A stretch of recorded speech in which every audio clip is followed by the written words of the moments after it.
And the quote says that any framework, method, or label that you impose on yourself is just as likely to be a limitation as an opening. And I love it because I think that there's potential in any of the systems you choose, right? Human design worked best for me. If you prefer 16 personalities, DISC, or whatever else, astrology, amazing, whatever helps you.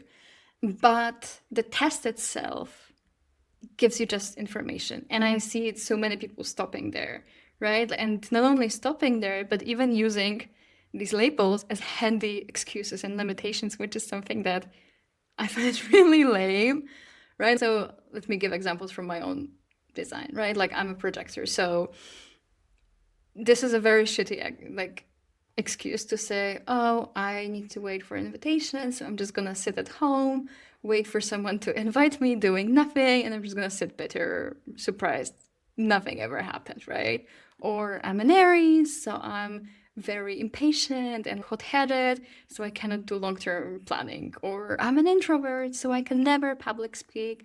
And you know, and on and on and on and on. And it's just like, no, those systems are supposed to help us reflect, help us see and articulate what's special about us. If we ourselves had troubles to actually verbalize it, but not limit us. It's just, to me, this is like the same principle as being asked a really good, those systems can act as similarly as being asked a really good question, or working with a really good mentor who sees you and makes you reflect in ways that you didn't think of before, right? Like that, it's kind of like stops you in your tracks, and it's like a crack, you know, it stops you in the track, and it's like there's like a crack in the old wall that like needed repainting, but you just got used to the color. For me, it was with the fact that actually me being able to see patterns and see hidden dynamics,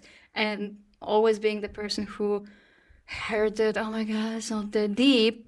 Actually, you know, that's my strength. So I'm doing a disservice to myself, and I'm doing the service to people who could benefit from it by not using it. And it's something that I knew, but I just like, if I haven't found a system that articulated it for me, or I haven't found a mentor or someone who actually reflected it back to me, I probably wouldn't have known, right?